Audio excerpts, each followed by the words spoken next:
वापी विवाद पर पेश हुई रिपोर्ट पर 45 मिनट चली सुनवाई। दोनों पक्षों ने बारी बारी से अपनी बातों को रखा। मंगलवार को सुनाया जाएगा फैसला।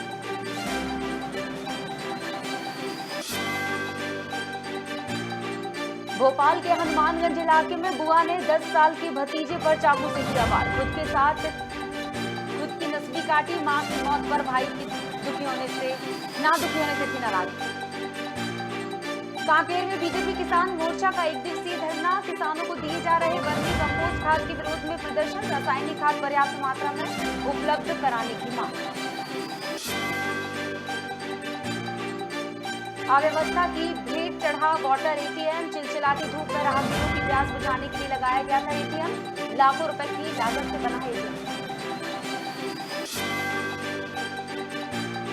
और जशपुर के बागबहार थाना क्षेत्र में यात्री बस पलटी। 3 की हालत गंभीर, दर्जनों घायल। तेज रफ्तार बस के अनियंत्रित होने से हुआ हादसा।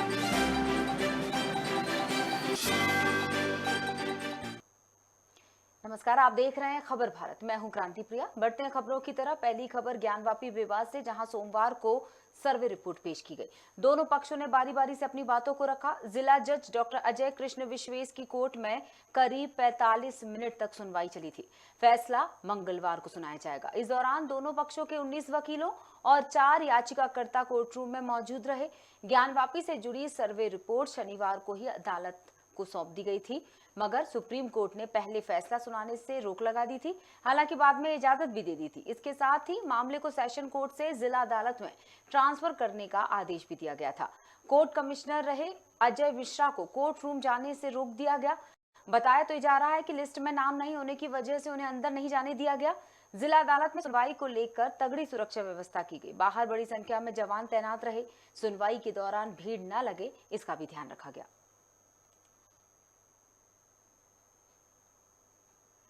ये मामला हनुमानगंज इलाके का है। भोपाल का हनुमानगंज, जहां बुआ ने 10 साल के भतीजे पर चाकू से वार कर दिया। जी हां, ये मामला सामने आया है, जहां गुस्साई बुआ ने अपने भतीजे पर चाकू से ताबड़तोड़ वार किया। खुद के हाथ की भी नस काट ली। परिजनों ने दोनों को गंभीर हालत में हमीदिया अस्पताल भर्ती कराया। आपको बता दें कि आरोपी बुआ खुद की मां की मौत से भाई के दुखी न होने से नाराज थी, जिसके बाद उसने गुस्से में आकर भाई का बदला उसके बेटे से लिया और उस पर जानलेवा हमला कर दिया।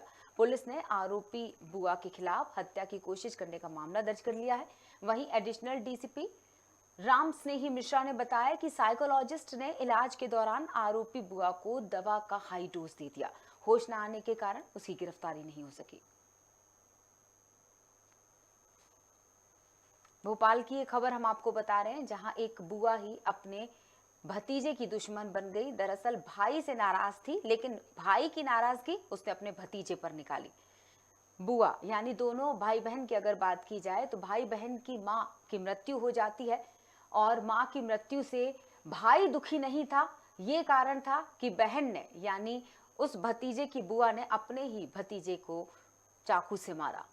यहां तक कि शायद खुद आत्मग्लानि से भर गई, जिसकी वजह से उसने अपनी भी हाथ की नस काट ली। इस मामले पर हम चर्चा करते हैं। खबर भारत के senior reporter Pradeep Tilreja phone line पर हमारे साथ। प्रदीप, क्या कारण हो सकता है? मतलब दुखी थी सिर्फ इसलिए, या बहुत लंबे समय से नाराज थी भाई से, ये भी कारण सामने आ सकते हैं? देखिए, दरअसल पूरा मामला जो है भोपाल के हनुमानगंज थाना इलाके का है, जहां पर एक बुआ के द्वारा जो है अपने 10 साल के भतीजे पर ताबड़तोड़ तरीके से जो चाकू से वार किए जाते हैं, ये पूरा मामला जो है कहीं ना कहीं ये देख के अंदाजा लगाया जा सकता है, क्योंकि जो एक बड़ा जो कारण निकल के आ रहा है वो उसकी जो बुआ है, उनकी जो माँ थी, उसका शांत हो जाने के बाद उसके भाई का दुखी न होना, ये एक बड़ी समस्या जो है वो उस मामले में निकल के आई है। देखिए, जिस प्रकार से हमला हुआ है, तकरीबन 20 के आसपास वार जो है उस 10 साल के मासूम पर किए जाते हैं, तो कहीं ना कहीं यकीन मानिए ये पूरा मामला जो है कहीं ना कहीं साइकोलॉजिकल तरीके से भी इसको देखा जा सकता है। देखिए, हत्या का प्रयास मामला जरूर दर्ज किया गया है, लेकिन कहीं ना कहीं इसमें गिरफ्तारी भी इसलिए नहीं हो पाएगी क्योंकि कहीं ना कहीं पुलिस इसको साइकोलॉजिकल एंगल से इस चीज को देखती है। देखिए, जिस प्रकार का ये हादसा है, अगर पूरी घटना की अगर हम बात करें तो आरोपी जो आसमा है, जिसकी उम्र लगभग 35 वर्ष बताई जा रही है, उसका भाई जो है अली, जो प्रॉपर्टी का काम करता है, वो अपनी पत्नी के साथ जो है वो झांसी में निवास करता है। देखिए, और लेकिन उसका जो बेटा है वो अपनी जो दादी है उनके साथ यहाँ पर रहता है। लेकिन दादी की मृत्यु अचानक हो जाने की वजह से ये पूरा सदमा कहीं न कहीं जो लगा है वो उस महिला पे लगा है, जो आसिमा है उन पर ये पूरा कहीं न कहीं सदमा लगा है। देखिए, भाई की को कहीं न कहीं ये देखा जाए कि तो जो भाई है उसको माँ की उस मृत्यु को कोई गम नहीं था। ये एक बड़ी वजह जो है वो इस पूरे मामले में बताई जा रही है। जी बिल्कुल। तो इसका मतलब ये कि चूंकि आरोपी महिला जो है वो मानसिक बीमार है, इस वजह से अभी गिरफ्तारी नहीं हो सकी, लेकिन पूछताछ तो की गई होगी। देखिए, इस पूरे मामले को लेकर जो डीएसपी हैं राम सुरई मिश्रा, उन्होंने साफ तौर पर इस बात को कहा है कि जो आसिमा है वो साइकोलॉजिकल के इलाज के दौरान जो है इसके दवाई के जो हाई डोज जो था वो उसे दिया गया है। जैसे ही वो होश में आएगी उसकी गिरफ्तारी भी की जाएगी। इसके बाद में कई जो पहलू हैं इस वजह से पूरी प्रकार के कृत्य किए गए हैं या क्या बड़ी वजह थी उसको लेकर किया गया, जो भाई से नाराज उसके सामने आ रही है, क्या वो बड़ी वजह है या कोई अन्य जो कारण है वो तलाशेगी पुलिस। लेकिन देखिए, सबसे पहली बात है कभी उसको जो दवाई का हाई डोज दिया गया है, जब तक आत्मा होश में नहीं आती तब तक ये पूरे जो कारण है उसका खुलासा नहीं हो पाएगा। देखिए, गिरफ्तारी होनी है लाजमी बात है, लेकिन जो पहले इन तथ्यों तक पुलिस उस पूरे मामले को लेकर जाएगी, इसके बाद जो भी वैधानिक कार्रवाइयां जो भी होंगी और महिला के ऊपर वो की जाएंगी। प्रदीप, कुछ अंदाजा या कुछ खबर की भतीजे की उम्र क्या रही होगी? देखिए, भतीजे की उम्र जो है लगभग वो 10 साल की बताई जा रही है। और मैं या कोई भी आदमी होगा जिस प्रकार के छोटे से मासूम बच्चे के ऊपर लगातार इस प्रकार से चाकू से हमला करना कहीं ना कहीं हृदय तो है ही है। देखिए, कार्रवाई जो अपनी एक बात है, लेकिन बुआ जो ये कहा जा सकता है कि दादी का दूसरा रूप जो जिसे हम मानते आए हैं उसके द्वारा इस प्रकार का कृत्य करना कहीं ना कहीं मानवीयता को भी शर्मसार करता है। बिल्कुल सही। देखा जाता है। चलिए, बहुत बहुत शुक्रिया प्रदीप जुड़ने के लिए।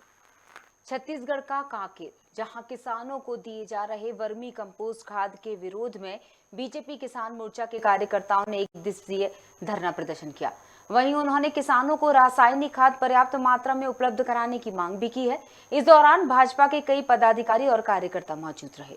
किसानों की समस्याओं को लगातार उठाते चले आ रहे मीडिया हाउसेस की अगर हम बात करना चाहें, खबर भारत ने भी समय समय पर किसानों की कई समस्याओं को उठाया है। ऐसी एक समस्या इस वक्त रासायनिक खाद से जुड़ी हुई है। हम बता रहे हैं दर्शकों को, कांकेर से ये खबर है और किसान एक दिवसीय धरने पर हैं। आज हम लोग किसान मोर्चा के तत्वाधान में भारतीय जनता पार्टी के समस्त प्रतिनिधि, किसान मोर्चा के समस्त पदाधिकारी आज पूरे प्रदेश में जो भूपेश सरकार के द्वारा किसान विरोधी कार्य किया जा रहा है और जबरदस्ती जो खाद दिया जा रहा है जिस पर उसकी मानक तय नहीं है, हम पहले चाहते हैं कि उस पहले मानक हो, मानक के आधार तय कर लें और मानक हमको खाद दें। दूसरा, पर्याप्त मात्रा में हमारे पास खाद नहीं है। अभी हमारे पास खेती किसानी का दिन आ गया, हमको खाद पर्याप्त मात्रा में उपलब्ध नहीं हो पा रहा है, जिसके कारण हमारा कृषि कार्य प्रभावित होगा। हमारा पूरा कृषि का आधारित हमारे किसानों का जो जीवन है उसकी पूरी आर्थिक स्थिति बहुत खराब हो जाएगी, जिसके कारण एक तो 2 साल से ऐसी कोरोना से हम लोग जूझ रहे हैं और कोरोना से जूझते जूझते अभी हमको केवल भूपेश सरकार की गलत नीतियों के कारण आज हमारा किसान। और इस पर हम चर्चा करते हैं। हमारे साथ टोकेश्वर साहू, हमारे संवाददाता कांकेर से जुड़े हुए हैं। टोकेश्वर, क्या कहना है? एक दिवसीय धरना अब तो समाप्त हो गया होगा और उनकी मांगे कब तक पूरी होंगी रासायनिक खाद को लेकर जो वो समस्या से जूझ रहे हैं? जी, बताना चाहूंगा, आज जो है भाजपा किसान मोर्चा का जो है कांकेर सिंगारबाट लैंपस के सामने धरना प्रदर्शन किया गया। इस दौरान जो है भाजपा के कार्यकर्ता वहां पर उपस्थित हुए और भाजपा के कार्यकर्ताओं का कहना है कि जो किसान हैं उन्हें वर्मी कंपोस्ट खाद जबरदस्ती दिया जा रहा है। किसान लेना नहीं चाह रहा है, फिर भी उन्हें दिया जा रहा है और रासायनिक खाद की जो कमी है उसे कांग्रेस सरकार जो है भरपूर नहीं कर पा रही है, उसकी भरपाई नहीं कर पा रही है, जिस कारण से जो है किसान भाजपा किसान मोर्चा के जो पदाधिकारी और कार्यकर्ता हैं वो आज धरने पर थे और उन्होंने जो है आज धरना प्रदर्शन किया। जी जी बिल्कुल। तो जिस उद्देश्य के साथ ये प्रदर्शन किया गया था, आश्वासन मिला होगा तब जाके प्रदर्शन खत्म हुआ होगा। तो क्या मानना है, जी। क्या कहना था अधिकारियों का कि कब तक उनकी मांगों को पूरा किया जाएगा ताकि ये प्रदर्शन दोबारा देखने को ना मिले प्रशासन को?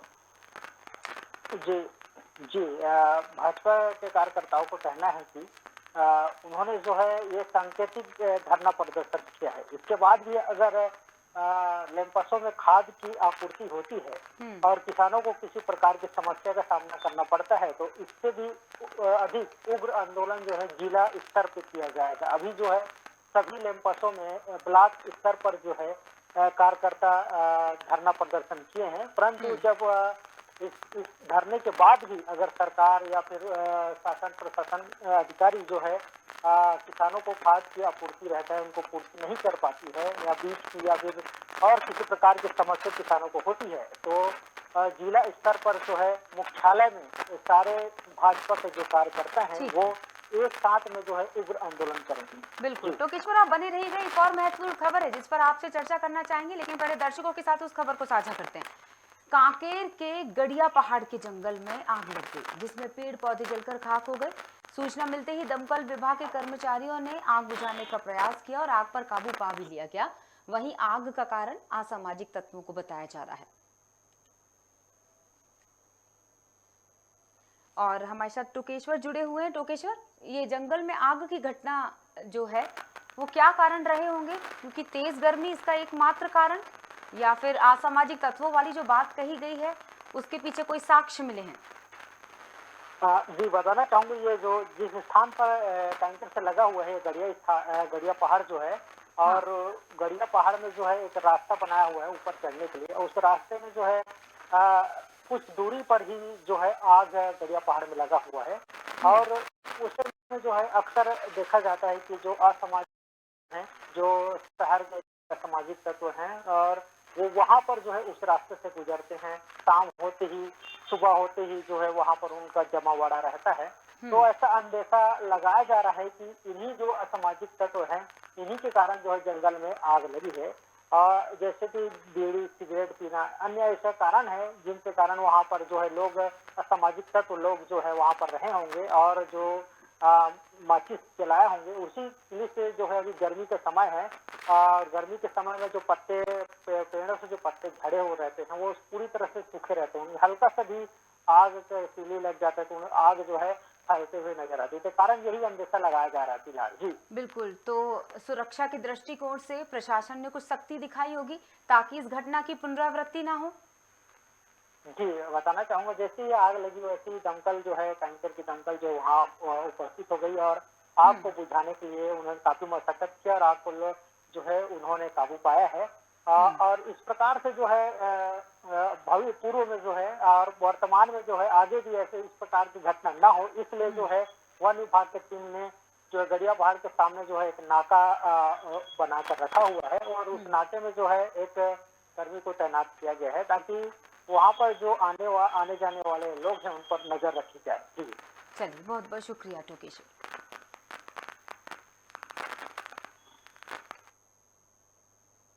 जशपुर के बागबहार थाना क्षेत्र से यात्री से भरी एक बस अचानक अनियंत्रित होकर पलट गई।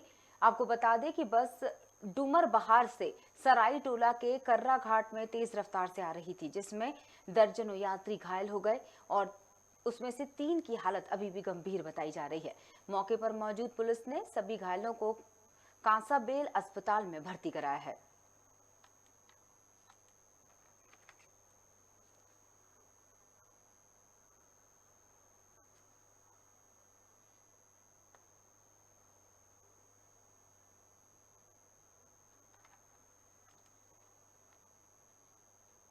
और अब खबर छत्तीसगढ़ के सीतापुर से, जहां चिलचिलाती धूप में राहगीरों की प्यास बुझाने के लिए नगर पंचायत ने लाखों रुपए की लागत से नए बस स्टैंड पर वाटर एटीएम लगाया, लेकिन राहगीरों को उसका लाभ ही नहीं मिल पा रहा।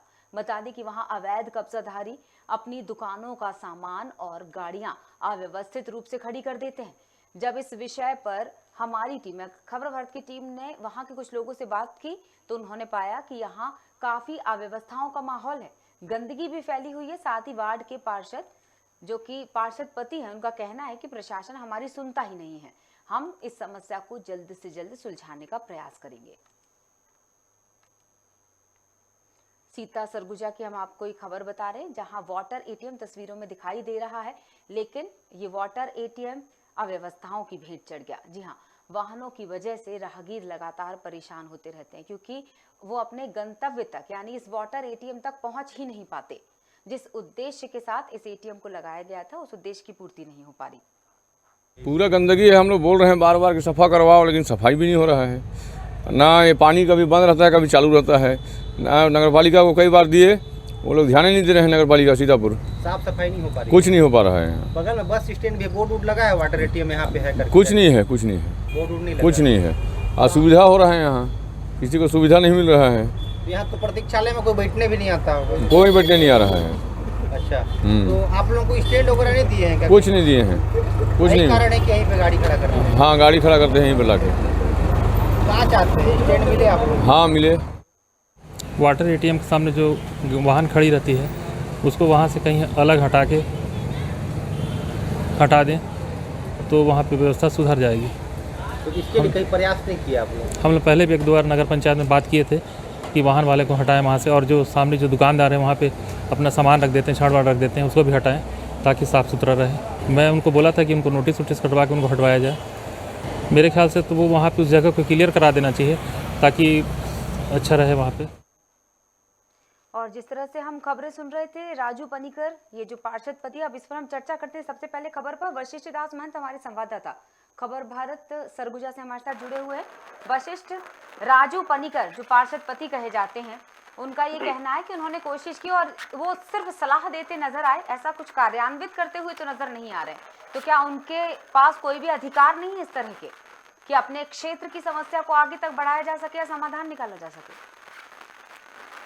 सबसे बड़ी बात यह है मैम कि अगर जो व्यक्ति कुछ करना चाहता है तो उसको कोई रोक नहीं सकता। बिल्कुल सही। वो अपने क्षेत्र में जो उनको जिम्मेदारी की है, जिस हिसाब से वो उस क्षेत्र के पार्षद है, उनका ये दायित्व बनता है कि वहाँ की उस क्षेत्र की जो समस्या है उसका जो है पूरी तरह से निराकरण हो। लेकिन ये बहुत बड़ी समस्या है मैम। जिस क्षेत्र में यह जो सुविधा दी गई है, ये हमारे सीतापुर वार्ड क्रमांक 4 का मामला है और वहीं से लगा हुआ जस्ट रोड की दूसरी तरफ बस स्टैंड है, जो नया बस स्टैंड बना है और वहाँ बहुत सारे लोग आते हैं। और आज गर्मी इतनी ज्यादा पड़ रही है कि लोगों को पानी के लिए जो है बहुत ज्यादा जरूरत पड़ती है पानी की। अब सबसे बड़ी समस्या है कि सीतापुर नगर पंचायत के द्वारा तकरीबन 3-4 साल पहले ही ये वाटर एटीएम लगभग 3 लाख रुपए लागत से निर्मित करवाया गया है जी।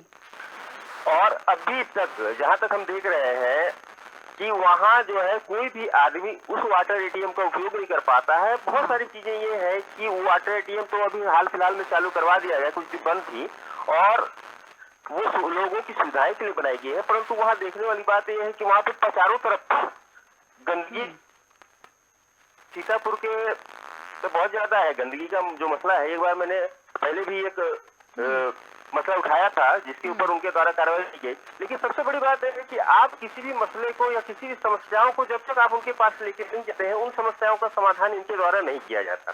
बिल्कुल। अभी जो कल की बात है, कल हम वहाँ गए थे तो वहाँ पे सबसे बड़ी बात है कि वहाँ पे बैठने के लिए एक आर्थिक प्रतीक्षालय का भी निर्माण करवाया गया है, वाटर एटीएम का निर्माण करवाया गया है, परंतु वहाँ पे उसकी जो उपयोगिता देखी जा रही है वो बिल्कुल नगण्य है। क्योंकि वहाँ के जो दुकानदार है वो चारों तरफ अपना सामान बिखेर के रखे हैं, जो दुकान में बेचने वाले सामान है उसमें कब्जा करके बैठे हैं। दूसरा क्या है, वहाँ पे जो टैक्सी ड्राइवर है या जो पिकअप वगैरह जो सामान दुकानदार को ढोते हैं वो अपनी पूरी गाड़ी लगा देते हैं, तो पूरी तरह से जो जगह है वो छिप जाता है। इस वजह से वहाँ गंदगी फैल रही है और इससे वहाँ की जो पानी की शुद्धता है, वहाँ का जो वातावरण है वो काफी धूल हो गया। अगर कोई व्यक्ति वहाँ जाके पानी लेना भी चाहता है तो वहाँ की गंदगी को देखने के बाद उसकी इच्छा खत्म हो जाती है। यहाँ तक कि पानी की बर्बादी भी दिखाई दे रही है। साफ लिखा हुआ है शुद्ध सुरक्षित पानी, जी, लेकिन उस स्लोगन का कोई मायने ही नहीं है। उस स्लोगन के नहीं हो रहा है।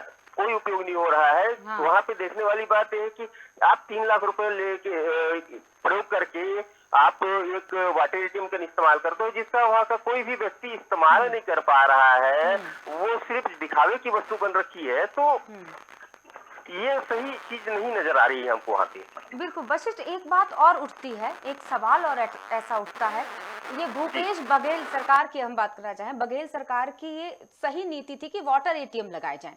उन्होंने अपना काम कर दिया, प्लानिंग हो गई, योजनाएं बन गई, वाटर एटीएम लग भी गए, लेकिन वो सुचारू रूप से चल रहे हैं कि नहीं, क्या इसको सुनिश्चित करने के लिए कोई टीम का गठन नहीं किया जा सकता था? बिल्कुल मैम, इसके ऊपर काम किया जा सकता था। देखिए जो चीजें हैं जो ऊपर से है, अभी हमारे देश में स्वच्छता को विशेष ध्यान दिया जा रहा है और इसके ऊपर बहुत ज्यादा काम भी किया जा रहा है, परंतु ये सब चीजें जो है इसके ऊपर लोगों का ध्यान नहीं है या उसको इतना महत्व नहीं दिया जा रहा। अब इसके बारे में क्या कारण है ये तो हम नहीं बता सकते, लेकिन ये विशेष तौर पर अगर केंद्र सरकार या जो लोग हैं उसके द्वारा ये कार्य किया जा रहा है कि पूरे भारत को स्वच्छ करना है, लेकिन उसको गंभीरता से न लेकर बिल्कुल सही बात है वशिष्ठ, क्योंकि हमारा काम, मीडिया का काम समस्याओं को प्रकाश में लाना है, समस्याओं का समाधान करना तो जिम्मेदारों का काम है। बहुत बहुत शुक्रिया जुड़ने के लिए वशिष्ठ।